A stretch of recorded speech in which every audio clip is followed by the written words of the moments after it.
All right, what's up, guys? Round 3. Here's the day 8 classwork slash homework. I'll go through the classwork for people that wanted that. If you don't want that, then fast forward. I don't know what timestamp because I haven't done it yet. Um, yeah, homework is odds only, so I'll be doing only the odds, I think. If you guys are doing some of the evens for practice, reach out and I'll do an answer key for, I guess, the problems you request. And I guess you can request all the evens and I'll do my best to do it. But we'll see. Okay. So yeah, we're expanding and we're simplifying. I guess if anyone's watching this that like didn't make it to class at all, let me go over the 3 rules that you got to know for expanding and simplifying. Again, if you were there in class, then you're fast forwarding. But for those of you that need it, our 3 rules are these.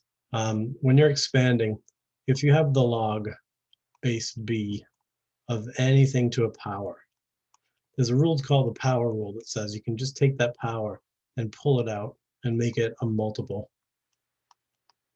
basically like a coefficient.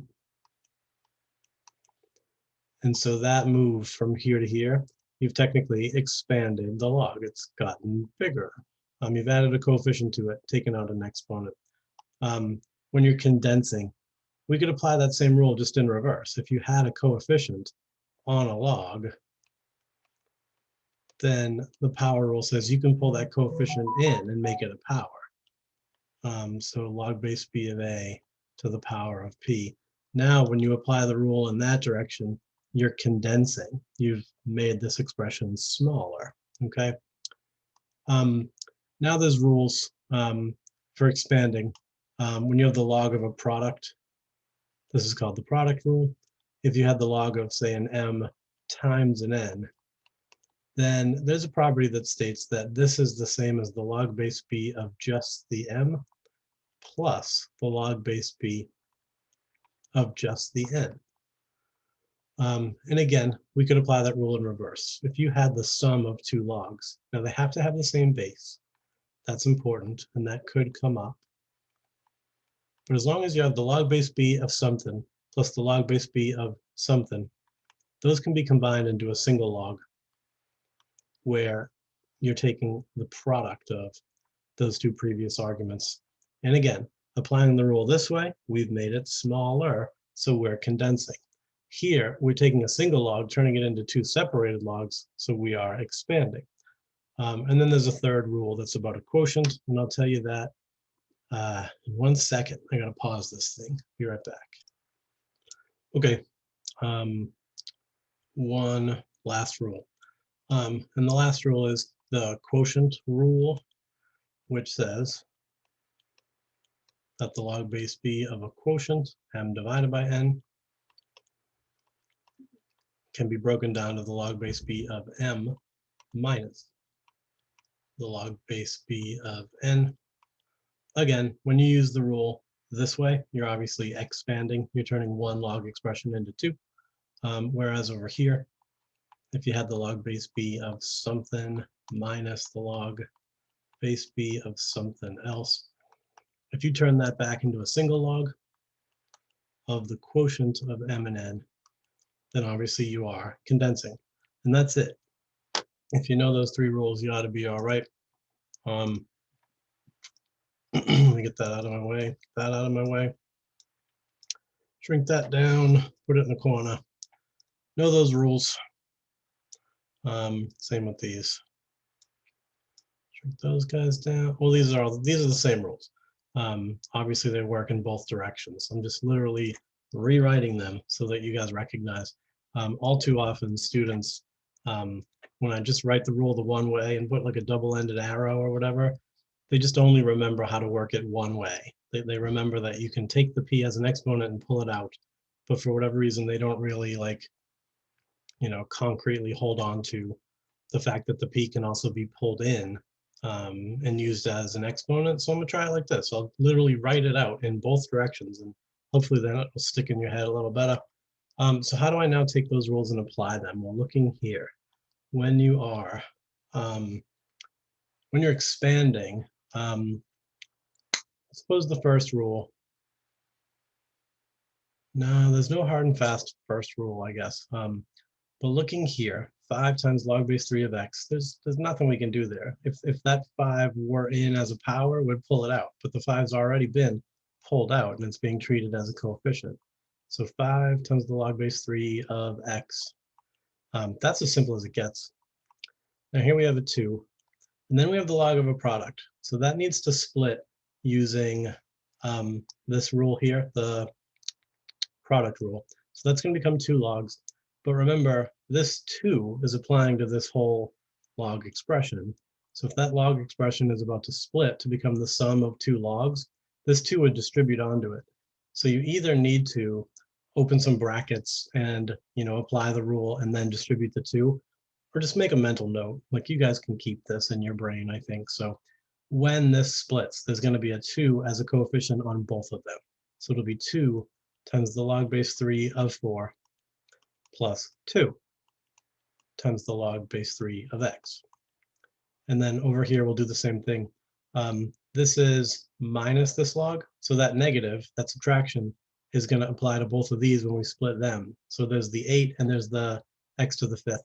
Now that 5 does not apply to both, remember. That power of 5 only applies to the x. So you can't pull the 5 out first. If you pull the 5 out, then suddenly that 5 would be applying to both the 8 and the x. So because the 5 only applies to the x, we've got to do the product rule first and split this log. Then we can pull the 5 out of the second log that we generate. So it's going to be minus log base 3 of 8. Then that minus distributes again. So this would be a log plus a log, but the minus distributes onto it. So it'll be a minus log minus another log. So log base 3 of x to the 5th.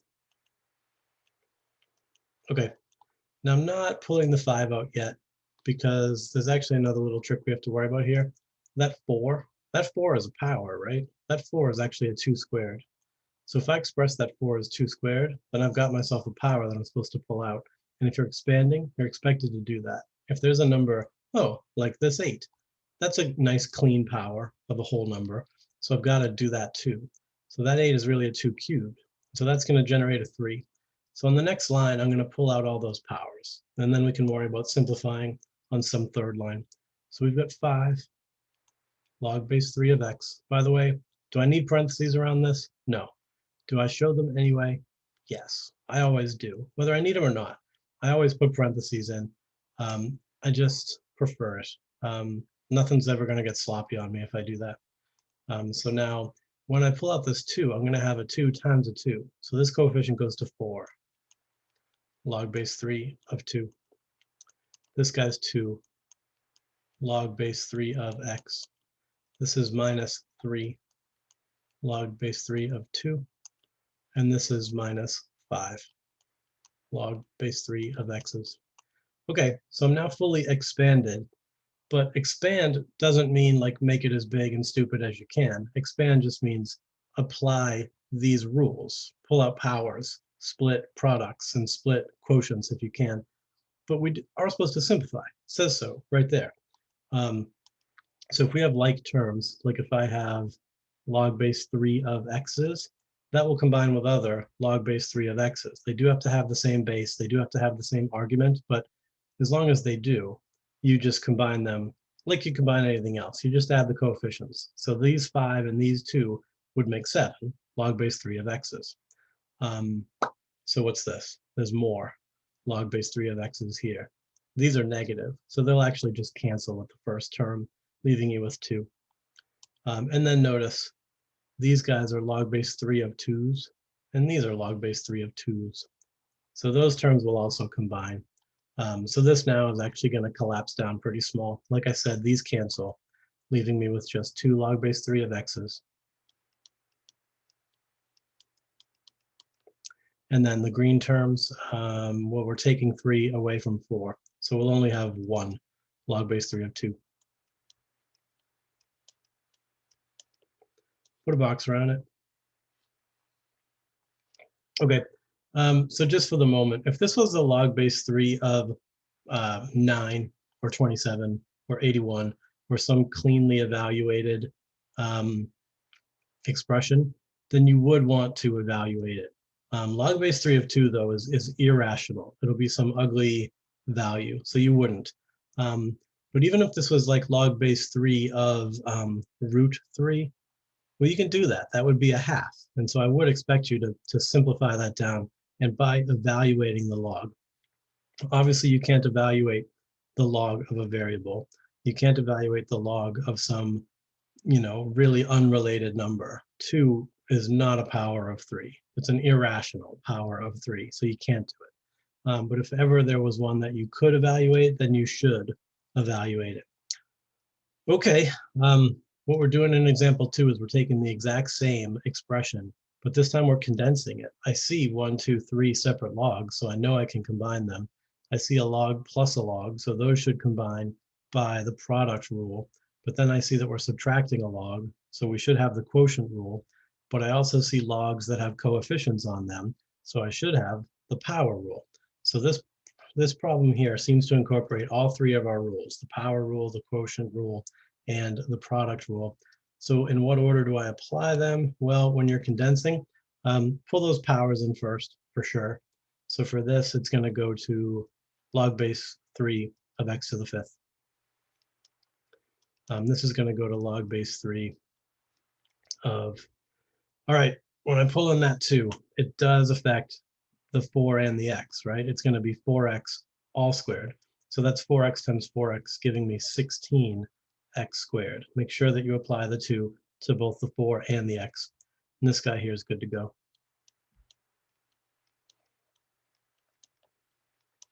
Okay. As I work from left to right, I've got the sum of these logs. So when those combine, it's going to become a product. You'll have log base 3 of x to the 5th times 16x squared. So that'll be 16x to the 7th. And then you're subtracting log base 3 of 8x to the 5th. So now we can apply quotient rule. We're working left to right. So the product rule happened first, only because that's the order that I encountered it as I worked from left to right. Now, well, the only thing left now, of course, is this difference. And the difference of 2 logs becomes a single log of a quotient, where the first expression goes in the numerator, second expression goes in the denominator. And then, of course, I can clean this up. The 8 obviously cancels with the 16 to give you a 2. And the 5 x's in the denominator cancel 5 of the x's in the numerator, leaving you with just an x squared. So our finally simplified answer is log base 3 of 2x squared. And a nice thing here, since we did the same problem twice, you can now compare this to this. Take this final answer here and condense it. You'd pull the 2 in, you'd have an x squared. You've got a sum, so it's a product rule. You would have the log base 3 of 2 times x squared, which is what we had here. So since those 2 answers, agree with each other, we can feel pretty confident that we have done a good job. So I don't like this being gray, like it really matters, but red, orange, yellow, green, blue, purple. That's better. All right, moving on. On this page, we have really, really similar problems, so I'll run through these for anyone that missed them in class.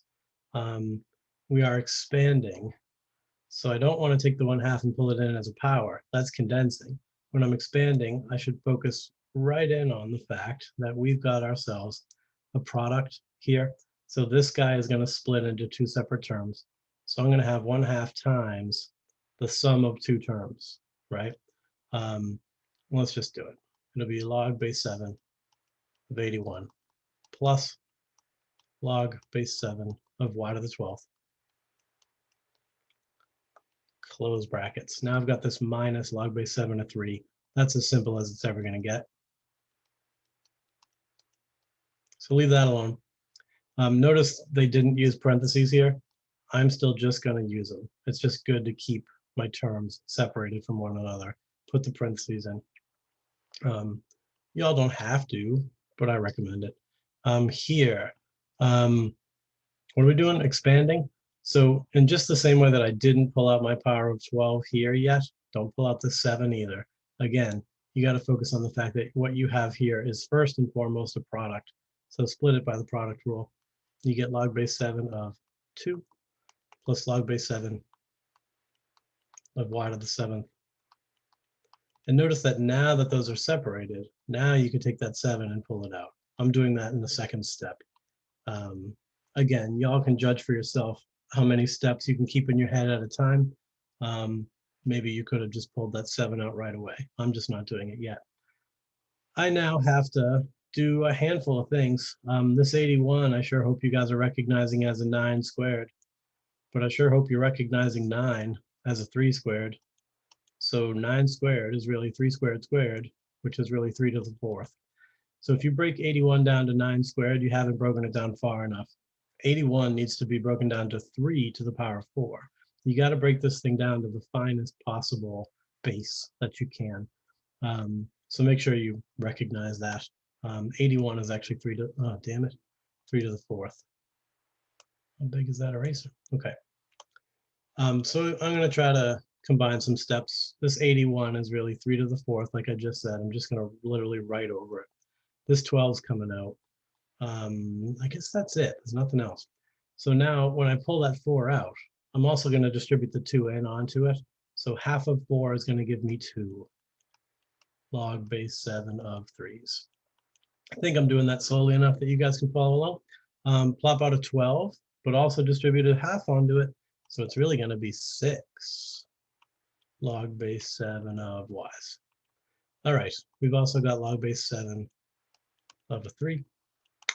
We've got log base 7 of 2, and we have 7 log base 7s of y. Okay, combine like terms.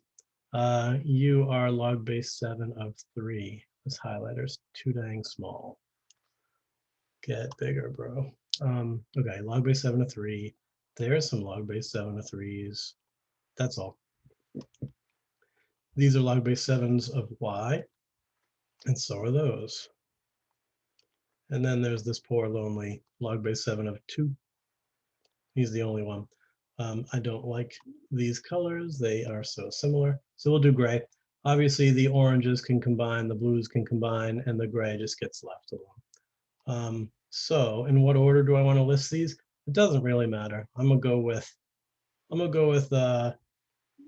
whole number arguments first, and I'm gonna go with the smaller ones first. So log base 7 of 2, you're first. Here I've got 2 of these, take away 1 of these, obviously leaves me with just 1 of those. So it's log base 7 of 3. And then 6 of these plus 7 of these makes 13 of those, meaning log base 7s of y. And I'm done. So I whip a box around it. There, I'm done. Okay, now I'm supposed to condense and then simplify. So let's do that. Condensing means that this time I do take my powers and pull them in. Again, that power is not just going to chop the 12 in half. That power is going to apply to both the 81 and the y to the 12th. And a power of 1/2 means you're just taking the square root. So we are looking at a log base 7 of 9 y to the 6th. There, the 1/2 is dealt with. Nothing happens here yet. Just going to bring him down, log base 7 of 3. And what happens here? Nothing.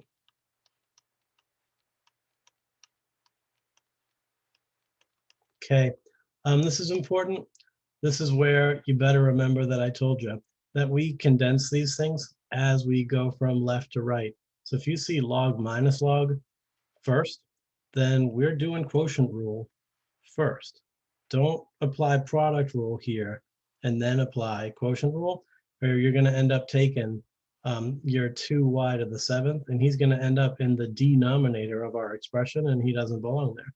You'll see that by the time we're done, it's supposed to be in our numerator. So where am I? I'm dividing. So quotient rule says this is going to be log base 7 of a 9y to the 6th all over just the number 3. Then you've got this plus log base 7 of 2y to the 7th. And so we can see that now, when we go to apply the product rule, this thing's essentially over 1. So when you multiply these, the 2y to the 7th is going to multiply into the numerator here. And if we did product rule first to get these things as a product, and then we did quotient rule, the 3 times the 2y to the 7th, both of those factors would end up in the denominator, and we would be wrong. So left to right. You work left to right. So where am I? I've got log base 7. I should really just clean this up, right? Cleaning it up. Yeah, let's just clean it up. 3 goes into 9 3 times. And then I'm multiplying here. So what's it going to be? 6 y to the 13th. Leave me alone, phone. And I'm done. Cannot clean it up any further. Okay. Hopefully that helped. Now, the long plotting process of doing a bazillion problems, but only the odds. These are fast, so I'm going to go fast. I'll be right with you. Okay, let's get these done. So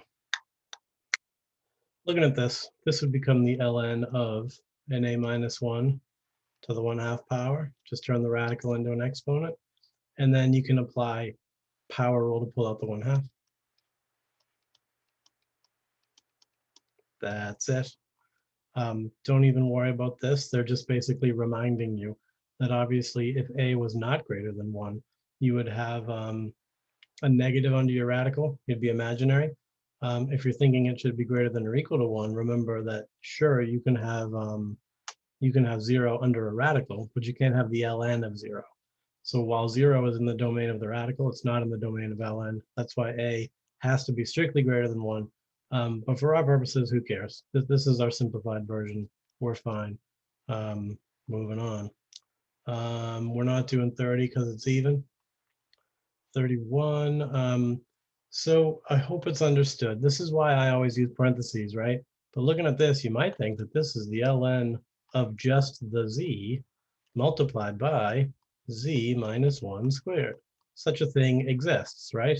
But it's pretty clearly not what is meant here. I'd like to think it's pretty clear that what is meant here is that we're doing the ln of the whole shebang. So if it was me, I'd have some big fat brackets here or something really making it plain that that's what was meant. And so that means that the thing I better do first, since this 2 does not apply to both, is split this using our product rule. We get the ln of just a z plus the ln of z minus 1 squared. And I see a power, so I should pull out the power. So I really have the ln of z plus 2 ln of z minus 1. And no, this can't be broken down more. At the risk of confusing somebody, a lot of times people kind of confuse the rule. If you had ln of z minus ln of 1, that can become the ln of z over 1. That's quotient rule. But sometimes people see the ln like of a difference, and they want to turn it into the ln of z over the ln of 1 or something. That's not right. That's just not right, right? The quotient is supposed to be in parentheses, not the difference in parentheses. So that's not how that works. This eraser is too big. Okay. It's not big enough. Okay. So we're good. That's our final answer there in green. So hope that makes sense. Moving on, bang. 33. So this is what? The ln of x over y, all to the power of a third. If we choose to re-express the radical as a rational exponent, which I do choose to do that. So this would turn into 1/3 times the ln of x over y. Now I've got a quotient, so now I'll split that. Again, it would be 1/3 times the quantity ln of x minus ln of y. So just choose to distribute that 1/3. You're going to get 1/3 times the ln of x minus 1/3 times the ln of y. Look, I didn't use parentheses, but it's okay. I'm not going to use them this time. Doesn't really matter if I do or don't. Okay, I will. I just like them. I like having them. Okay, 35. 35. Ugh. All right, looking here. What do we do first? Pull out this 4? Obviously not. Everybody has a different exponent. Those exponents are going to get pulled out last. So I see a product. So what do? Product rule first? No, I don't think so. It's the quotient that would have to apply first, right? We're going to rip those apart using quotient rule. So it's going to be ln of x to the 4th times y, or root y. I'll just keep it root y for now, minus ln of z to the 5th. I'm even going to leave the 5 on it. Okay, now what is y? Root y. It's y to the 1/2, right? So I think we can combine some steps. Obviously, we've got product rule happening, so we're going to have ln of stuff plus ln of stuff. Also, the powers are coming out. So this is going to be 4 times the ln of x plus 1/2 times the ln of y. And then we've got the minus 5 times the ln of z. And that ought to do it. That should have us completely expanded.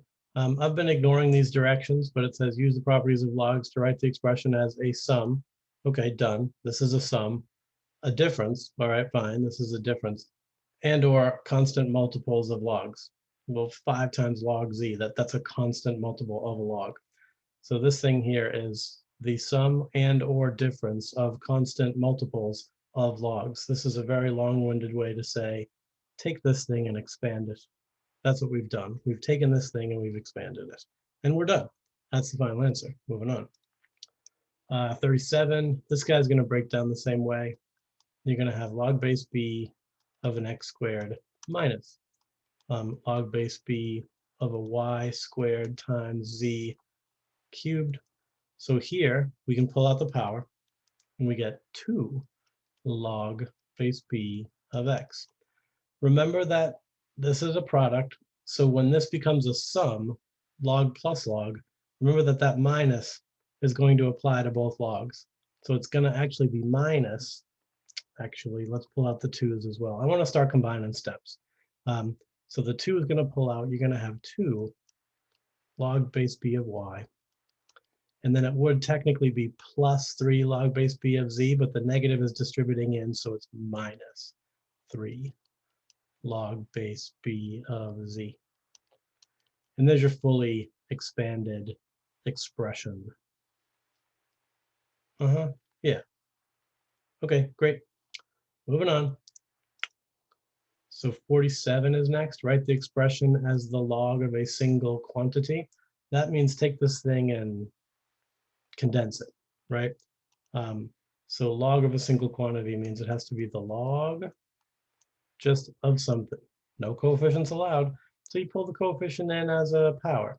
And I guess you could express it as just 5x to the 1/3. But I think in general, if we're simplifying, then roots are better. I think I'd rather see cube root of 5x.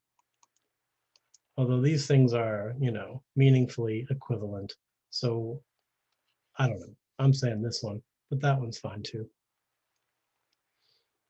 49. Clearly I have 2 separate logs, and that's bad. It's supposed to be 1 log of one thing. So how do we combine these? Well, pull in the 3 as your power. You now have an ln of x minus the ln of x plus 1 all cubed. And then you've got a difference, so that has to become a quotient. So it's going to be the ln of x all over x plus 1 all cubed.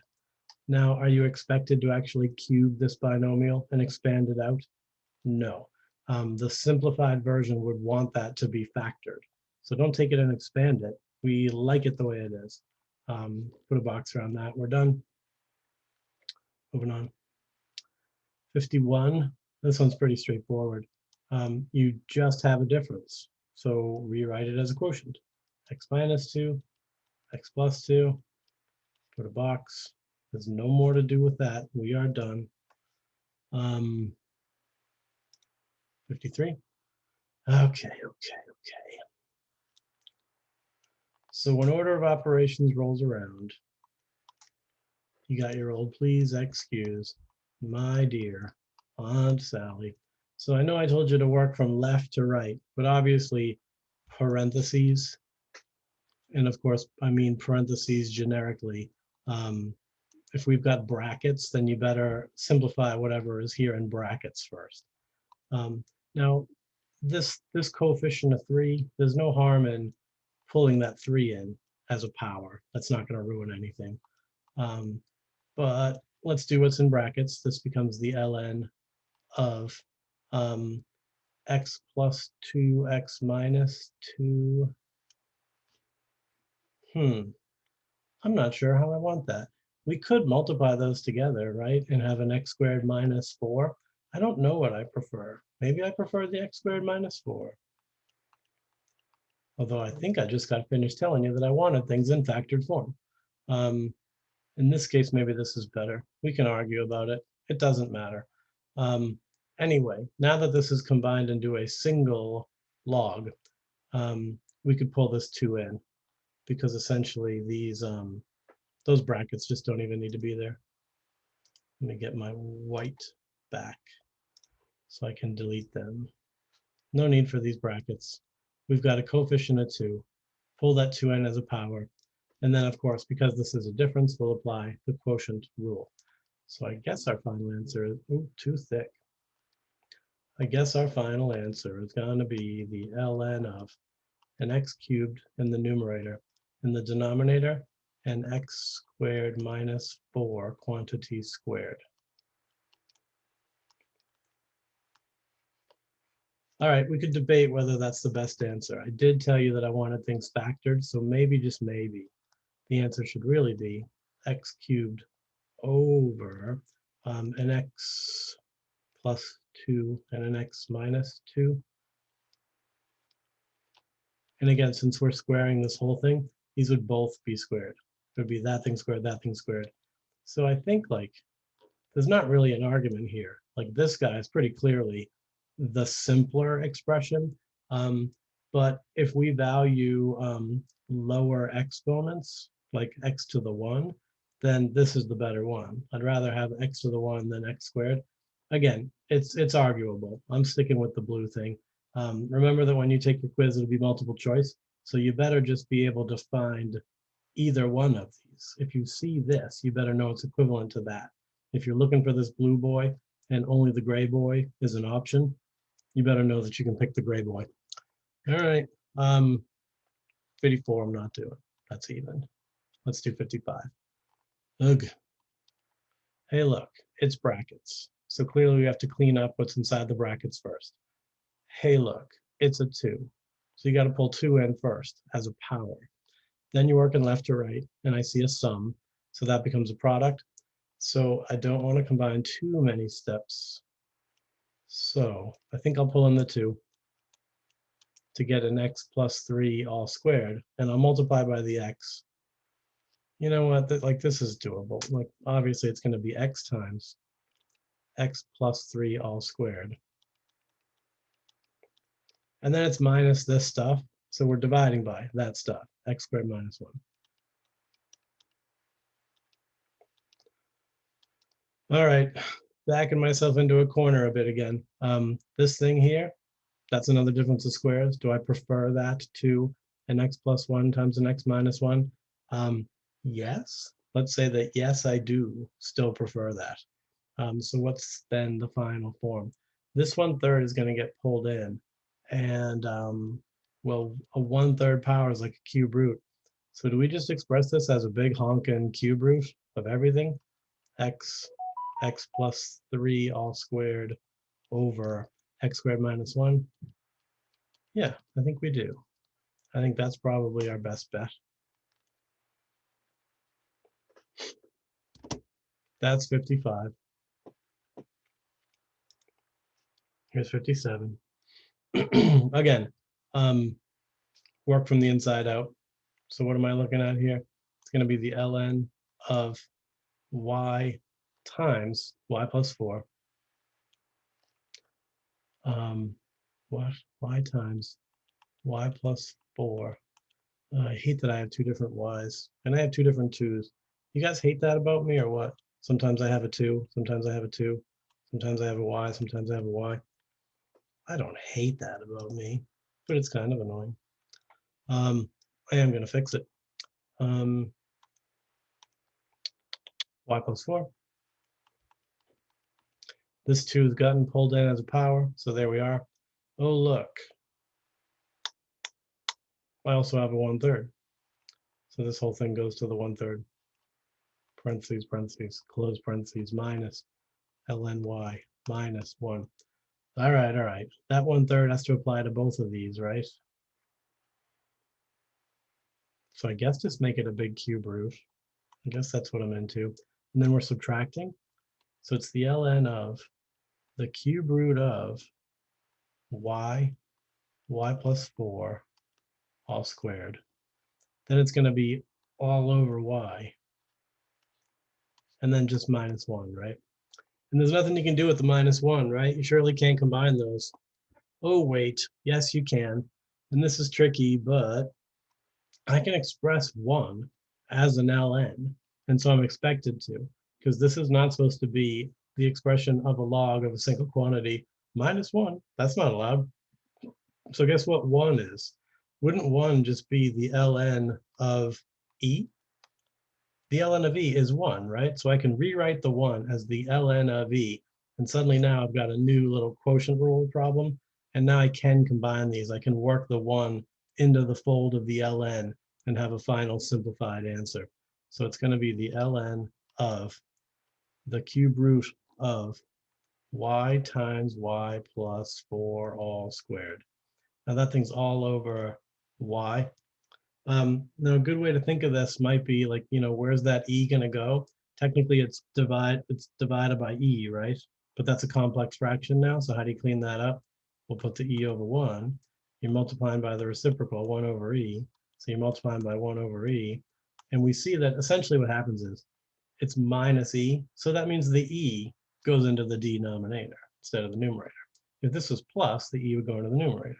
But it's minus, so it goes into the denominator. That's the cleanest way to think about that. So where was I? I was explaining that essentially we're just going to have y times e. Now e is an actual number, not a variable, so we should put it in front of the y as a coefficient. So the denominator is ey, the numerator is cube root of y times y plus 4 all squared. This obviously was the hardest one yet. And definitely that little trick about the 1, having to rewrite the 1 in terms of ln so that you could combine it, that's a little different for sure. So maybe when I post an announcement that says that I've posted this, I should probably specifically mention, hey, go check out 57. So maybe I will. Maybe I'll make a note to myself to do that. All right, I made myself a note. 59, yep. Okay, guess what? 2 ln 3 is just ln of 9, because it becomes 3 squared, minus the ln of the square root of x squared plus 1, which cannot be simplified. Please don't try to tell me that that's just x plus 1 because you took the square root of each term separately. That is not a thing that is legal. Never, ever, ever think that the square root of a plus b is the same as the square root of a plus the square root of b. No, no, not true. Don't do it. Okay. Hey, look, it's a quotient, so I guess it's the ln of a 9 over chunk x squared plus 1. Okay, done. That's it. Okay, just to maybe mention, hey, what's another way that maybe I could express this, just in case you get to a multiple choice problem and you don't see this, but you do see this? What if 9 was just the coefficient on an x squared plus 1 that was to the negative 1/2 power? Would that negative mean that this thing belongs in the denominator? Would the 1/2 mean that it's a radical? Yup. So maybe, just maybe, this is a pretty good version of this. If I didn't want this to be a fraction and I chose to use a negative rational exponent instead. Clearly the red and the blue are equivalent. So if you're hunting through your multiple choice options, just make sure that your brain is flexible enough that if this guy isn't there, this is a pretty good alternate version that you could pick. And now I'm having a brainstorm. Did I put a question on the quiz where I said which of the following is not? Maybe I did something like that. I think I did choose all that apply, and you'd have to pick both of these. I think that's a question where you have to pick all that apply. And so maybe you have to actually choose this guy and this guy, maybe even some third version that's weirdly manipulated algebraically. I think I did that. Now I think I should tell you to pay attention to 59. All right, moving on. 67. Find the exact value of the log without using a calculator. If it's not possible, state the reason. All right, this is the easiest question in the world. Again, remember, if you don't know what this is, then your thought process is 3 to what power make 9? And clearly 3 squared make 9. So that means the value of this log, the log base 3 of 9, is the number 2. Done. Okay. I think I'm going to do all of these because these can be fast. So 6 to what power make cube root of 6? Well, cube root of 6 is 6 to the 1/3. That means the value of this log is a third. Okay, great. 69. This is a fairly good one. I think I would set this one equal to x. And I'm not really trying to keep all this straight in my head, so I'm just going to do it the long way. This would become the exponential 4 to the x equals 16 to the 1.2. Now we said for this, try to get to a common base. And that common base is 4, so this is pretty easy. 16 just becomes 4 squared to the 1.2. And of course, power to a power, you multiply. So we can see now that 4 to the x is equal to 4 to the 2.4. So at this point, we can essentially ignore our bases and go, okay, well, if these whole expressions are equal, then those exponents must be equal. X is 2.4. It is very likely that you could see that right from the get-go, that you could look at this and go, well, 16 is 4 squared, so that's a power of 2.4. So the answer is 2.4. And great, I applaud you. Good for you. You're awesome. Maybe you don't need to show this work. I'm showing it for the people that did need to see this work, okay? And you wouldn't have to show the work. If you could get the answer, then great, good for you. Okay, what about this? This is another one where you'd want to see that common base. And again, hopefully it's pretty obvious that 1 over 125 is a power of 5, a clean power of 5. 125 is 5 cubed, so 1 over 125 must just be 5 to the negative 3. At which point it becomes clear that the value of this log is negative 3. Cha-ching. Moving on. Hey, what's this? Oh, you can't do it. Remember, logs have a domain that goes from 0 to infinity, not including 0. Graphically, remember that the graph of a log has a vertical asymptote at 0. Yoink. So clearly, if I try to evaluate over here at negative 9, I'm clearly in a territory where this expression is undefined. So find the exact value. If it's not possible, state the reason. This is not possible. Negative 9 is not in the domain of f of x equals log base 3 of x. Bing. Okay, I'm done. Oh, look, it's the exact same question. Not possible, because the reason I just said over there. Moving on. Oh, great. How do I possibly do this? I have no idea what this is or this. Oh, right. I can use quotient rule. This is log base 5 of 75 over 3, which means it's really just the log base 5 of 25. And 5 squared is 25. So this whole thing must be worth 2. Okay? Don't try to evaluate these logs individually. You can't. Log base 5 of 7 is irrational. Log base 5 of 3 is irrational. But sometimes an irrational number minus another irrational number can just give you a nice, clean whole number. So we're done. I assume the same thing is about to happen over here. I could actually do these. These could be evaluated. These are not irrational, they're rational. And so I'm going to do them just so you guys can remember. If the square root of 4 is 2, then doesn't that mean this expression is a half? You may get exactly this, and you'll have to remember that trick. Now I can do the same thing here. These guys have a common base of 2. So I can do a little finagling and figure this out. I'm basically trying to figure out what power of 4 makes 32. So that means if these guys have a common base of 2, they're both powers of 2, then rewrite it. 4 is 2 squared. So this is 2 to the 2x. And 32 is 2 to the 5th. Now that we've got that common base, we can essentially ignore it and say 2x equals 5. So x is 5 over 2. Yoink. So I actually can evaluate both of these separately and then add them to get 6 over 2, which is 3. Now, of course, roundabout now you should feel a little bit silly if you did it that way. Because, oops, of course I should have just used product rule and called this the log base 4 of 2 times 32, which is 64. And then that's just a clean power of 4. That's 4 cubed. So clearly this whole thing is worth 3. But there's more than one way to get at the right answer. In this case, you could just evaluate these separately and then add them. It's not recommended. 75.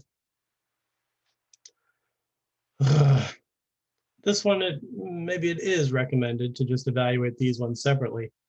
ln, remember, means log base e. So we're doing log base e of e squared. We're doing log base e of e to the 5th. Power rule says pull out the 2. You now have 2 times the log base e of e. The log base e of e is 1. So 2 times 1 is 2. This whole thing is just 2. This one's 5, negative 3. Done. Of course, the other way to do this is apply the quotient rule. So you now have the ln of an e squared divided by an e to the 5th. And what's that? That's the ln of e. If you subtract your powers, you get negative 3. And again, there's your negative 3. More than one way to skin a cat. However you get there, it's negative 3. Same deal here. More than one way to do this. Let's pull the 4 out. 3 times 4 make 12. Times the ln of e. But the ln of e is 1, so final answer, 12. Done. I don't know. Let me make explicit. The other way you could have done this was keep the 3, evaluate this. This is obviously going to be 4. And there's your 3 times 4 making 12. Essentially, we're doing the same thing. 77. Okay. This is a bit of a tricky one. People are probably going to want to tell me that this is 0, but no. 10 to what power makes 0? Nothing. Remember that 10 to the 0 makes 1. 10 to the 0 doesn't make 0. So there is no power of 10 that will make 0, right? So this is another one that is not possible. 0 is not in the domain of log base 10 of x. Okay, great, moving on. What is the ln of 1? Well, that's 0, because that's log base e of 1.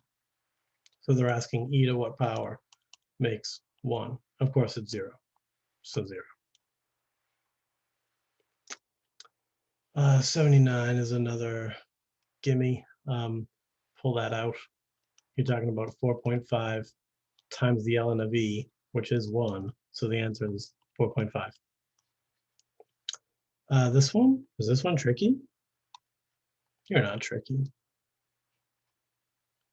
Find the exact value of the logarithm without using a calculator. Okay, this is tricky, because if we split this by quotient rule, you're going to have ln of 6 minus the ln of e squared.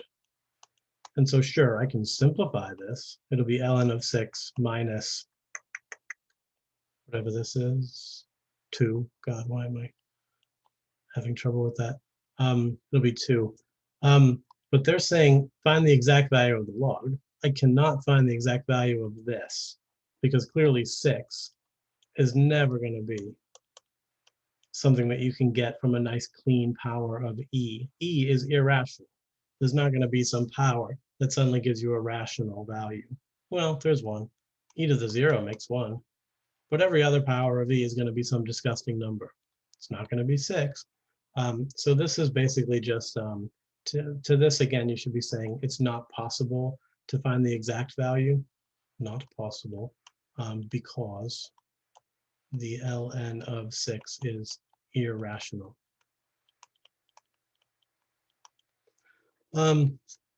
Just for those people that actually like math, there are some of you out there still, right? Remember how real numbers is a double bar R. You draw 2 bars, then you make an R. Well, guess what an irrational number is? That's double bar Q. Yoink, yoink, yoink, yoink. So if you ever wondered what the symbol for the set of irrational numbers was, it's double bar Q. Pretty cool, right? Yeah, fine, not really. I know it isn't. Whatever. 81. Can we evaluate this? Well, yes. Since our base is a power of 2, and since the argument is a power of 2, since I've got that common base, I know that this is evaluatable, even if it's not totally obvious. 4 to the 1 is 4. 4 squared is 16. So obviously our answer lies somewhere between 1 and 2, but it's not going to be irrational. It's going to be rational. So let's do that thing where we set this thing equal to x. We re-express it as an exponential. 4 to the power of x equals 8. Now get the common base. The common base says that this 4 can be a 2 squared. So 2 squared to the x is 2 to the 2x. The 8 is a 2 to the 3. That means if I ignore the bases and just set the exponents equal to each other, I have a 2x that equals a 3. So x is equal to 3 halves. By the way, 3 halves is 1.5, which happens to be literally right between the 1 and the 2. That's not how this always works, of course. It's not like you can just say, oh yeah, it's right in the middle. It won't always be like that. But in this case, it does happen to be the exact average of 1 and 2. Notice that 8 is not the exact average of 4 and 16, though, because it's not linear. It's a curve. Okay. What about this? All right. Can I do this? No. No, I can't. 15 is not a power of 5. 15 is 5 times 3, but 5 to the 1 makes 5. 5 squared makes 25. So the answer is somewhere, well, if I was trying to get 15, not 1 over 15, but pretend you're just trying to get 15, it would be somewhere between 1 and 2. But it's not going to be rational like the 3 over 2. It's going to be something irrational and ugly. How do I know that? Well, because do these guys have a common base? No. The only base that ever gives 5 is 5. 5 to the 1 makes 5. There's no other base. And 15 can break down to 3 times 5, but that's multiplication, not a power. So 15 isn't a power of anything either. So this problem, 82, is totally different from 81. These are two powers of 2. They do go together in a way where we can evaluate the logs. This guy isn't. This guy is use properties of logs to simplify the log. Oh, I'm not evaluating anymore. Have I been doing these problems wrong? Okay. I stand by my answer to 81. What could be simpler than just saying that this whole thing is worth 3 over 2? That is the simplified answer. If I'm simplifying this, then I guess some of the stuff I just said goes out the window. Boy, I wish I could edit out all that crap I just said, but I can't. So what am I doing? This is the same as the log base 5 of 15 to the negative 1. This is the same as the log base 5 of 5 to the negative 1 times 3 to the negative 1. So I can simplify now using product rule, because at least if I pull out the factor of 5, then I can evaluate that part. So I'm never going to get this whole thing boiled down to a nice clean integer value or rational value. It's still going to be ugly, but I can do this bit. I can do the log base 5 of 5 to the negative 1. That's evaluatable. And then I can add to that the log base 5 of the 3 to the negative 1. So here, if I pull out the -1, and then the log base 5 of 5 is 1, so this whole thing just becomes -1. This thing can't be evaluated. You would just leave it as the log base 5 of a third.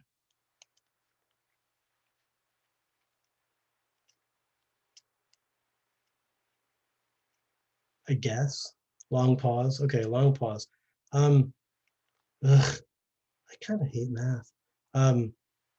Debatable. Do you want this to be a 1/3 or do you want it to be a 3? I kind of want it to be a 3.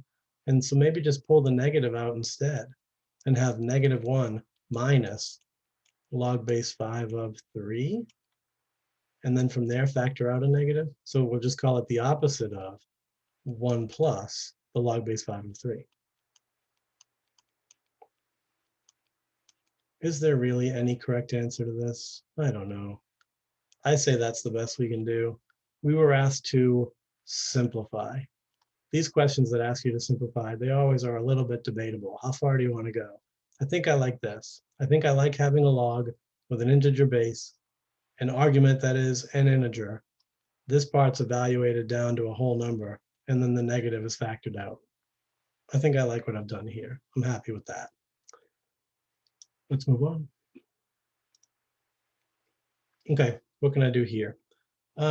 Basically same tricks. This is log base 7 of 70 to the 1/2. Again, just recognize if it's divisible by 70, I mean 7, then this would be a 7 to the 1/2 times a 10 to the 1/2. And so again, if I use product rule, then at least I can evaluate part of this. So we would go, okay, let's make it log base 7 of 7 to the 1/2 plus log base 7 of 10 to the 1/2. And so evaluating this, the whole thing is a half. So that's good. The log is gone. We just have a pretty clean rational number. Then we can add to that a half times the log base 7 of 10. Now 10 breaks down, sort of. 10 is a 2 times a 5, but neither the 2 nor the 5 simplifies with the 7 in any way. So leaving this as a 10 is pretty good. By the way, we're not really done. If there's a 1/2 and a 1/2, I'd factor it out. And in the last problem, I think I said 1 plus the log. It might be cleaner to say log base 7 of 10 plus 1 over here. That's certainly a personal preference thing at best. Do you want to do 1 plus log or log plus 1? It doesn't matter. I'm going to do it this way just so you can see it both ways. So it's 1/2 times the log base 7 of 10 plus 1. Back here, I doubt any of you were mad at me when I had it as 1 plus log. The order doesn't really matter. Okay, what about, oh my, what is this? All right, product rule, pretty obviously. Log base 2 of 4 squared plus log base 2 of 3 to the 4. Okay, 4 squared, you could turn that into a 16, but it might be better if you remembered that 4 is 2 squared. This whole thing is just 2 to the 4. So what you've got here is 2 to the 4, and then that should be pretty immediately recognizable as just being worth 4. Then you add to that, I can pull the power out and make it 4 times the log base 2 of 3. And so that means if this whole thing is 4, I should be factoring out a 4. So what I'll really have is 4 times 1 plus the log base 2 of 3. Can I do better than that? Now I'm seeing a way to do even better. Maybe I need to do better. Remember that trick from 100 years ago? Number, I think it was 58, where we turned the 1 into something else. I'm going to go down that path real fast. What if we turn this 1 into a log base 2 of 2? I'm getting ahead of myself. And then it was plus log base 2 of 3. Suddenly I can combine these two logs back and just make it log base 2 of 6. then I could pull the 4 back in. Is that worth it? I highly don't think so. No, because 6 to the 4 would end up being the same as what 4 squared times 3 to the 4th is. So it would be as if I just figured out what this was. I think I like this. I think I like this. Don't do any of this garbage. Okay, moving on. 85. So assigning you guys the odds was still too many problems, wasn't it? Oh well, sorry, my bad. What are we doing here? Log base 5 of 250 to the negative 1. Pull out the negative 1. Pull out the power of 5. That would be 25 with a leftover 10. So that's not quite right, obviously, because 10 has another power of 5, the 5. So I'm going to take this a little bit slow. 250 is clearly a 25 times a 10, but a 10 is a 5 and a 2. So that means I should be breaking this down as a 125 and a 2. Scratch. Okay, so that means this will be negative. The log base 5 of 125, which I'm not even going to write down. I'm going to turn that instantly into a 3 and assume you guys are with me. Then it's product rule, so we add to that the log base 5 of the 2, which pretty clearly can't go any further. 2 is prime, 5 is prime. There's no breaking that down anymore. I'm still partial to that negative staying factored out. Negative 3 minus log base 5 of 2 is for sure worse. I would take that negative and factor it out. So I like this as my final and best answer. Okay, 86. Ugh, I don't love this. All right, I think just split this by quotient rule first, because I don't think this 9 is doing anything for us. Wait a minute, yes it is. I can reduce. These are both divisible by 3. So reduce, reduce. It is now the log base 10 of 3 over 100. And now this is pretty easy. You're going to have the log base 10 of 3. With 3 being prime, you pretty clearly cannot boil this down any further. Our base is not a power of 3, and nothing about this breaks down. So this is clearly the end of the line for this. It's as simple as it's ever going to be. And the log base 10 of 100, that's just 2. So there. Log base 10 of 3 plus 2 would be our best simplified answer there. 87. Good, finally. Okay, it jumps to 97. Some relief. How do we do this? Well, you go ln of 5 plus 6 times the ln of e. That's the ln of 5 plus 6. Done. See, it's not really that many problems because you can do these quickly. What about this? This is clearly the ln of 6 minus 2 times the ln of e, but the ln of e is actually 1, so I'm done. See how easy these are? Box it up. Okay. 97. Determine true or false. Determine whether the statement is true or false, given that f of x is the ln of x. If the statement's false, state why, or give an example showing that it's false. This says f of 0 equals 0. So that basically just means they're saying the ln of 0 is 0. Okay, we know that's not true. So this is false. Because ln is a log whose base is e. And so this equation here would convert to the exponential equation e to the 0 equals 0, at which point you go, no, it doesn't. E to the 0 equals 1. And you have proven it false. Moving on. All right, this is weird. F of x is ln of x. So f of a times x really just means ln of a times x. So they're saying that's the same as the ln of a plus the ln of x, as long as a is positive and x is positive. So yeah, that's true.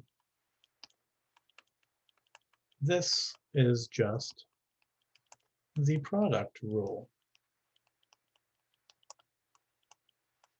You know, the same product rule that we just used 97 other times to break other problems down. So yes, of course, that's true. Okay, next, dang. 99. All right, this is saying the ln of x minus 2 is the same as the ln of x minus the ln of 2. All right, I got to tell you, no, this is false. Clearly false. How do I prove that to you?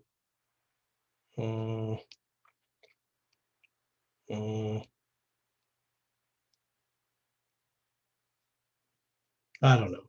You make up some value of x and you just show that it doesn't actually work. Like what? You just literally make up anything, I guess. Just go ln of 5 minus 2. Is that the same as the ln of 5 minus the ln of 2? And then you see what that is, and you calculate it. ln 5, 1.609, minus ln 2, 0.693. That difference is, of course, I don't know. I don't know what I'm doing. 1.609, 1. Oh, wait a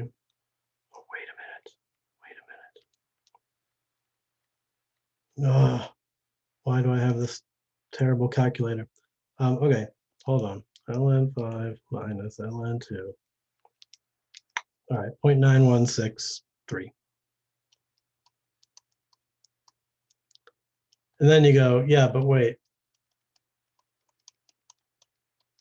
This is just the ln of 3. And the ln of 3 is like 1.099. And that's like not actually the same as 0.9163. So like, no, doing that's not okay. That's false. Okay. So there, it's very easy to prove that things are false because all you have to do is show that they're false for a single instance. As soon as they're false once, they're false in general, right? Maybe, just maybe, you could find a value of x for which this is true, but one example of a thing being true doesn't make the thing true forever. But one example of a thing being false does make it false forever. So we move on. All right, this seems to be saying that the square root of the ln of x is the same as 1/2 times the ln of x. And again, like, no, that's false. Because like the square root of the ln of x, actually, let's do this the other way, obviously. Erase, erase, erase. What we know is that actually 1/2 times the ln of x, that's actually the ln of root x, not root ln of x. Those guys are different. Pretty sure I don't need to make up values to prove to you that those are different, but I suppose I could, and I guess I will, and just fast forward if you don't like it. Imagine if x was some easy to calculate power of e, then you'd have the ln of root e to the, I don't care, 5th, versus root the ln of e to the 5th. These are just clearly different because this would be the ln of e to the 5/2, which would just be 5/2, whereas this would be root, well, this is just 5. And guess what ain't the same? Root 5 and 5/2. Those are, no, those are not the same. So doing this, not okay. Therefore, false. Okay, moving on, bing. Hey, look, it's 101, which means we're like almost done. What's this garbage? What? Huh? What are you trying to say here? So f of u, haha, fu, it's hilarious. That's just Little teacher humor there. Okay, that's ln u. That's supposed to be equal to 2 times the ln of v. And that's true only if v is equal to u2. So I guess we make another substitution and say, okay, so the ln of u is supposed to be equal to 2 times the ln of v, which is u squared, at which point you use power rule to pull in the 2, and it becomes the ln of u to the 4th, at which point you go, I think you messed that up. This is false. So what do you think they meant? Do you think maybe they meant that v squared was equal to u? Maybe if it was that way, it would have worked, because maybe that way we could take a little detour, yoink, over to here, where suddenly the ln of u could be rewritten as the ln of v squared compared to 2 times the ln of v, which would be ln of v squared. Pull in the power rule, you get ln of v squared, and suddenly now you have an actual equivalent relationship. So they kind of did this backwards. I don't think that was a typo. I think they did that on purpose, but you know, the way it's written is definitely false. If these exponents were just reversed, it would have been true. Okay, let me get rid of that garbage. Yoink.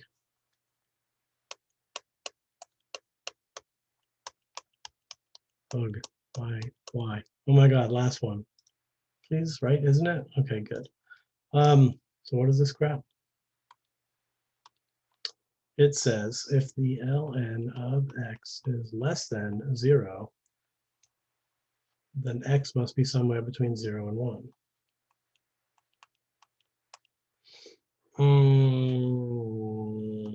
What?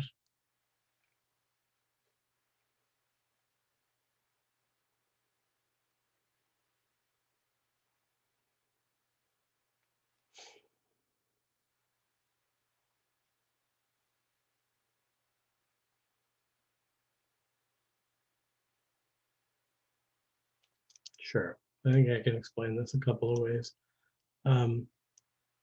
So if the ln of x is less than 0, then that essentially just means that the ln of x equals something negative. And then again, turning this into an exponential typically greatly increases your ability to understand. So ln is a log base e.